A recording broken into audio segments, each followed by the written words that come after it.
জয় মা বড় মা, তোমার চরণে আমার শতকোটি প্রণাম। Good evening friend, Mou and Sonai ব্লগে সবাইকে স্বাগত। সবাই কেমন আছো? আশা করি সবাই খুব ভালো আছো। আমিও কিন্তু বড় মার আশীর্বাদে, তোমাদের ভালোবাসাতে খুব ভালো আছি। অনেক দিনের আমার আশা ছিল বড় মার কাছে যাব। মা যত সময় না টানে তত সময় কিন্তু যাওয়া যায় না, সবাই জানো। তো আমি ফার্স্ট টাইম এই নৈহাটি বড় মায়ের কাছে গেছি। ইনি খুবই জাগ্রত মা। তো দেখো, চোখের সামনেই দেখতে পাচ্ছ, এনার মনস্কামনা পূর্ণ হয়েছে, তাই ইনি গঙ্গা থেকে স্নান করে গণ্ডি কাটছেন। তো আমরা অনেক সকালে পৌঁছে গেছি। আর পুরো ব্লগটা অবশ্যই দেখতে থাকো, অনেক কিছু তথ্য জানতে পারবে। পুরো ব্লগটা দেখতে থাকো। তো সকাল সকাল দমদম স্টেশনে পৌঁছে গেছি। আর গিয়ে দেখি কি কাণ্ড জানো তো, গিয়ে দেখি যে মাতৃভূমি লোকালে জেন্টস উঠেছে, তাদের পুলিশ ধরে নিয়েছে। তো তাদের ভিডিও করছিলাম, তো সবাই বললো ভিডিও করো না, ফোন কিন্তু নিয়ে নিতে পারে। যাই হোক, আমরা তো নৈহাটি লোকালে উঠে আমরা চলে এসেছি নৈহাটিতে। তো অনেক রকম ট্রেন কিন্তু ওখানে আসে, গেদে, কৃষ্ণনগর, রানাঘাট, বহু ট্রেন তোমরা শিয়ালদা থেকে পেয়ে যাবে। তো পায়ে হেঁটে স্টেশন থেকে পায়ে হেঁটে 3 রাস্তার মোড়টা ক্রস করলেই কিন্তু 5 মিনিট রাস্তা লাগে মন্দির যেতে। টোটো অটোর কোনো প্রয়োজন নেই। আর এখানে দু সাইডেই দেখতে পাবে এরকম ডালা নিয়ে বসে আছে, তো তোমরা ওদের কাছ থেকেও নিতে পারো। আবার একটু সামনে মন্দিরের পাশে গিয়ে দেখতে পাবে যে এরকম ডালা নিয়ে সব জায়গায় আছে। যেহেতু জুতোটা রাখতে হবে, তো কাছাকাছি থেকে নেওয়াটাই আমার মনে হয় ভালো, কারণ জুতোটা রেখে তোমার খালি পায়ে কিন্তু হাঁটতে হবে। তো সেই জন্য ডালা যেখান থেকে নেবে সেখানেই কিন্তু জুতোটা রাখার বন্দোবস্ত আছে। তো সেই জন্য কাছাকাছি থেকেই নিও। একটা জিনিস তোমাদের সঙ্গে শেয়ার করি আমি, সেটা হচ্ছে পুজো দেওয়ার আগের দিন কিন্তু নিরামিষ খেও। কারণ আমি আগের দিন আমি আসার চেষ্টা করেছিলাম, তার আগের দিন আমি বাড়িতে রবিবার একটু চিকেন মটন এসব হয়। তো এই বলবো, মাছ মাংস খেয়ে কিন্তু একদম পুজো আগের দিন নিরামিষ খেয়ে তবেই পরের দিন পুজো দিতে যেও। নিষ্ঠাভাবে এনাকে পুজো দিলেই কিন্তু আমার মনে হয় ভালো। আমার কিন্তু বাধা পড়েছিল, তো সেটাই তোমাদের বলবো যে তোমরা আগের দিন অবশ্যই নিরামিষ খেও, নিরামিষ খেয়ে পরের দিন পুজো দিতে যেও, সেটাই মনে হয় ভালো হয়। তো লম্বা লাইন পড়েছে বন্ধুরা, লম্বা লাইনটা কিন্তু কিছুই মনে হয়নি, মায়ের কৃপা থাকে না, সেটা একদম সত্যি কথা বলছি। দেখলাম এতটা লম্বা লাইন আমরা দাঁড়িয়েছিলাম, কিন্তু কখন লাইনটা চলে গেছে বুঝতেই পারিনি। তো আমরা মূলো দিয়ে, পৌষ মাসে পুজো, তো মূলো দিয়ে পুজো দিয়েছি আমরা। আর পুরো এতটা লম্বা লাইন কখন বেরিয়ে গেছে জানি না, জানো। তো অনেক কিছু তথ্য ওখানে গিয়ে জানলাম, অনেক কিছু তথ্য জেনেছি, তোমাদের সঙ্গে অবশ্যই শেয়ার করব। আর অবশ্যই পুরো ব্লগটা কিন্তু দেখতে হবে। তো আমরা লাইনে দাঁড়িয়ে পড়েছি, তো লাইনটা কিন্তু অনেকটাই। আর ওখানে গেলে ওই যে তিলকগুলো দেয়, তোমাদের একটু পয়সা দিলেই ওরা তিলক কপালে দিয়ে দিচ্ছে, বড় মা লেখা। তো ওটা দেখলাম।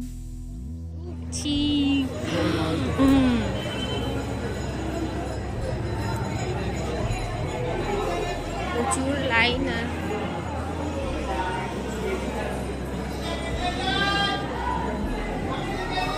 মনে হয় মন্দিরটাই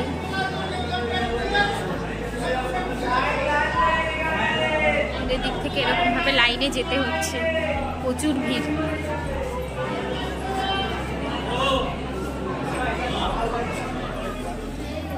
একটাই ঢুকছে, একটাই বেরোচ্ছে, একটাই ঢুকছে।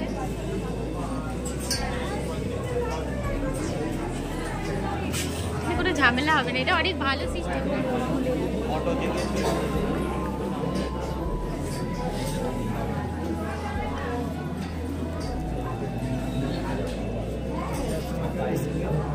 এসে গেছি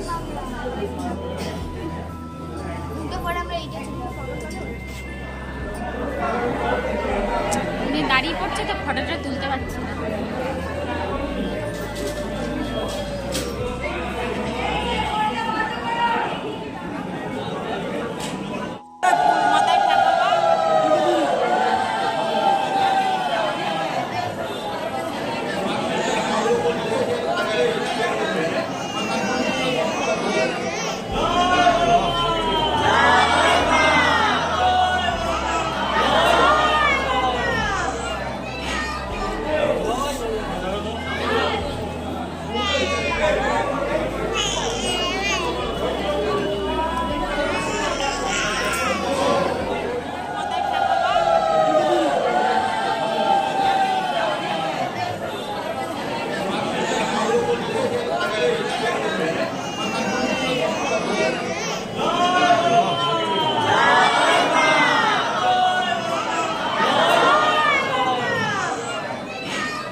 পুজো দেওয়া একদমই কমপ্লিট।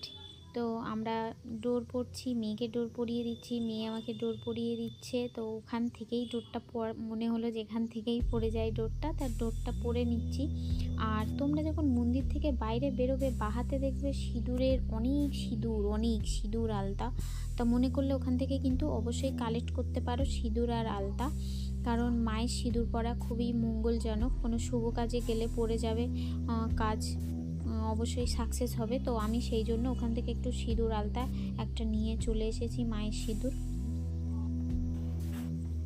এবার বন্ধুরা আমি ফটোর দোকানে চলে গেছি। ফটোগুলো দেখো কত সুন্দর মায়ের ফটো, দেখলে মনটা ভরে যাচ্ছে, তাই না?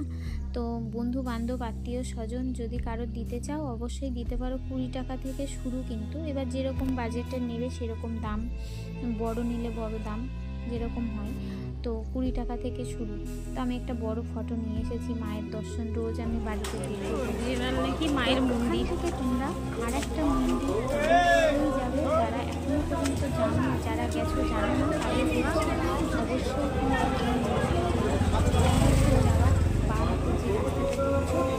ধরে একদম দুটো বাড়ির পরে কিন্তু মন্দির, অনেক জাগ্রত মন্দির, যা চাইবে তাই পাবে। এটাই অরিজিনাল মন্দির। কোনো কিছু মানুষ করে থাকে যেখানে সবাই পুজো দিতে গেছো, মা তোমার স্বপ্ন দেখাবে, তো তাই জাগ্রত। যারা জানো না এই মন্দিরটা অবশ্যই ভিজিট করো, আর ভিজিট করে দেখো মন্দিরটা। আর এই যে ভিতরে ঢুকেই যে ভদ্রলোককে তোমরা দেখতে পাচ্ছ, এই ভদ্রলোক অনেক কিছু বলেছেন, অবশ্যই তোমাদের শোনাবো। পুরো ব্লগটা অবশ্যই দেখতে থাকো। আর যদি ভালো লেগে থাকে আমার ব্লগটা লাইক কমেন্ট শেয়ার করো, প্রচার করো, মায়ের অনেক প্রচার করো, যে মায়ের প্রচার হোক। যারা এখনো জানো না, এটাই অরিজিনাল কিন্তু মন্দির, প্রচার করো। তারা মন্দিরটা এই যারা জানো না অবশ্যই কিন্তু এখানে না আসে, যোজনা দিয়ে যেও না, তাই না? তো এখানে ভোগের ব্যবস্থাও আছে। ভোগের মূল্য মাত্র 50 টাকা, কিন্তু সব ভোগের মূল্য 100 টাকা। এই মন্দিরটা তো আমরা জানতাম না, ওটা দিকেই চলে যাচ্ছিলাম। আচ্ছা, আমরা জানতাম না। উনি মানে আমাদের এক দোকানদার বলে দিল যে এখানে কিন্তু মন্দিরটা ওটাই অরিজিনাল, তোমরা জানো না। কবে থেকে? কাল। আচ্ছা আচ্ছা। অন্নকূট আছে, যদি কেউ ভোগের দুপুর 12টা থেকে মায়ের অন্নকূট দেওয়া হবে, বিকেল 4টে থেকে ভোগ বিতরণ 51 টাকা এবং 101 টাকা কন্টেনার করে দিয়ে দেওয়া ভক্তদের জন্য। ভোগের কুপনের মালসা করা হয়েছে 51 আর 100 টাকা। আচ্ছা, যদি নেতা দেওয়ার ইচ্ছা থাকে আপনারা যে কাউকে প্রচার করে দেবেন, বলে দেবেন যে এখান থেকে অন্নকূটের ভোগ পাওয়া। আচ্ছা আচ্ছা, ঠিক আছে ঠিক আছে। আমরা তো তাকিয়ে কথা তো বলছি। বলুন। বলি আমাদের এই মন্দির আদি মন্দির এই কারণ, আমাদের যে গুরুদেব নাম হচ্ছে রামধন চক্রবর্তী, উনি এখানে যাওয়ার সময় কোনোরকমভাবে বাধা পান, কারণ এখানেই বসে পান। আচ্ছা। এরপর তিনি নারী পুরুষেরও মুখ দেখেনি, সূর্যেরও মুখ দেখেন, একটা মাস এখানে বসে। তাকে স্বপ্ন ছিল তুমি মন্দির করো, আমি থাকবো। কী নামে থাকবে না বোম মন্দির, তারার আর এক নাম বোম। উনি পুজো করার পর ওনার বড় ছেলে হরিনারায়ণ চক্রবর্তী উনি এই মন্দির প্রতিষ্ঠা করেন এবং এখানে পঞ্চমন্দির আসন স্থাপন করেন, যা তারাপীঠের পরে। এখানে একটা মন্দির দেখে নিচে এটাকে বললো সাধন, সেইখানেই এখন পুজো হয়। আর উপরে হয় এখানে শনিবার মঙ্গলবার মাছ দিয়ে ভোগ নিয়ে মাছ এবং সাথে খাওয়া। এছাড়া এই মন্দিরে মানত করলে, মানত পূর্ণ হলে তাকে পুনরায় ভুলে গেলে ছপড়া দিয়ে এখনো। এই জন্যই বলে এমন একটা ঘটনা বলতে পারি, যে ঘটনা হচ্ছে যে গত 2 মাস 25 দিন হলো, 26 দিন, 2 মাস 26 দিন হলো এক ভদ্রলোকের বাড়ি হচ্ছে দমদম। তার 4টি মেয়ে, বড় মেয়ে আসামি, হেলথ ডিপার্টমেন্টে চাকরি করে। হেলথ ডিপার্টমেন্টে চাকরি, এই চাকরি পাওয়ার সূত্রে মা বাবার মন যে অতদিন হয়ে গেল, 6-7 মাস হয়ে গেছে, মেয়েকে দেখেনি, চলো দেখে আসে। চলো, যেদিন বললো তারপর দিনই চলে গেলেন তারা আসা। এবং গিয়ে দেখলেন যে না, মেয়েটি খুব ভালো জায়গায় পড়েছে এবং 7 মাসের মেয়েটির নাম কিনে নিয়েছে ভালো। মেয়ের পরিচিতি হয়েছে। তখন ভদ্রমহিলা বলছে, মা এবার যখন এসেছি একদম এখান থেকে শিয়ালদায় যাব, আসাম থেকে শিয়ালদা যাবো, শিয়ালদার থেকে নৈহাটি নামবো, দমদম নামবো না। কেন না, আগে বড় মার পুজো দেবো, ছোটো মায়ের পুজো দেবো, ব্রহ্মময়ী মায়ের, তারপরে বাড়ি যাবো দমদমে। আচ্ছা, এটা বনভূমি মা, এটা ব্রহ্মময়ী মা। আচ্ছা, ব্রহ্মময়ী মা, ব্রহ্মময়ী। আচ্ছা, এই যে রয়েছে ব্রহ্মময়ী মা, এই যে ব্রহ্মময়ী মা, এই হচ্ছে আমাদের কালকের অন্নকূটের জন্য। হ্যাঁ বললো আমাকে। এইবার যখন ট্রেন আসামে যখন উঠতে যায় ট্রেন, তার আগে একটা ট্রেন বেরিয়ে গেছে, আফসোস করছিল স্টেশনে, ট্রেনটা 10 মিনিট 5 মিনিট থাকলে ভালো, সবার যাওয়া। পাশ থেকে কিছু লোক বললো, আপনারা আফসোস করছেন কেন, যাবেন কোথায়? বললো শিয়ালদায় যাবো। বললো শীঘ্রই 4 নম্বরে চলে যান, ওপিটি চলে যান, এক্ষুনি তিনসুকিয়া মেল ঢুকবে, দার্জিলিং নেবে, জলপাইগুড়িতে নেমে যাবে, দার্জিলিং মেল আছে, নিউ জলপাইগুড়িতে নেমে যাবেন, 8টা 5-এ ছাড়বে, দেখবেন খুব কন্ট্রাক্টর তাড়াতাড়ি করবেন। যথারীতিতে ওনারা 4 নম্বরে চলে যায় এবং নিউ জলপাইগুড়ি যখন নামে তখন ট্রেনটা দেখছে যে সিগন্যাল হয়ে বসে আছে, ট্রেন ছাড়বে। মানে ওনার এত কৃপা। 4 নম্বরে গিয়ে দার্জিলিংয়ে উঠলো, ওঠার পরেও দেখা গেল যে ট্রেনটা ছাড়েনি, 2-3 মিনিট লেট, 8 মিনিট।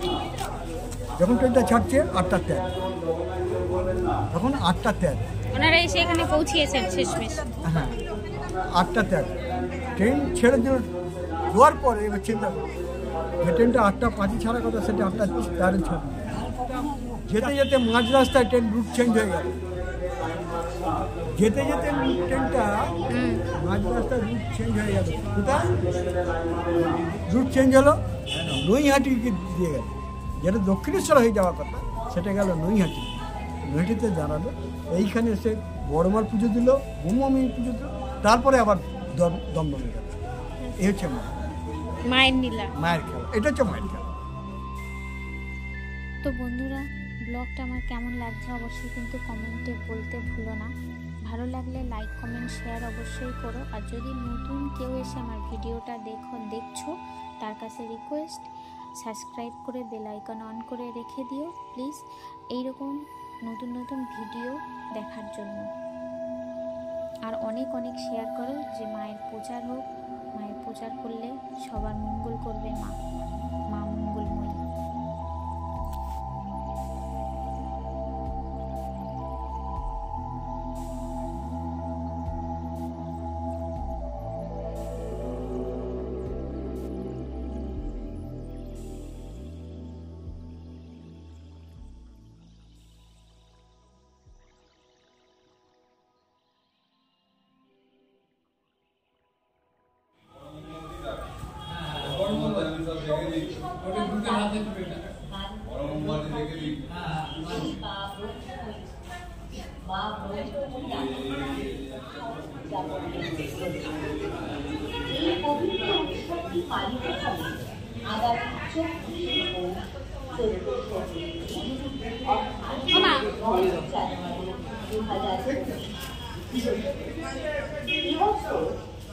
আমি একটু দেখতে পাচ্ছি না নিজেকে, কি নিজে দেখা যায়?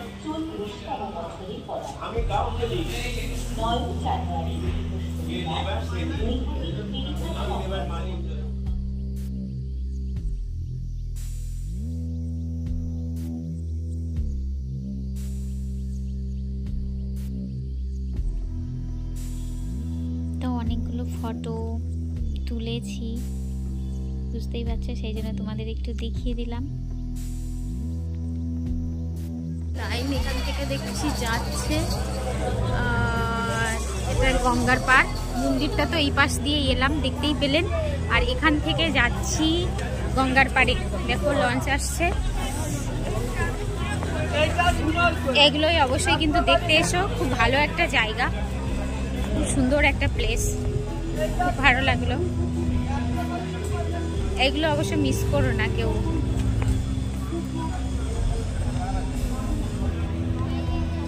প্যাকেট আছে।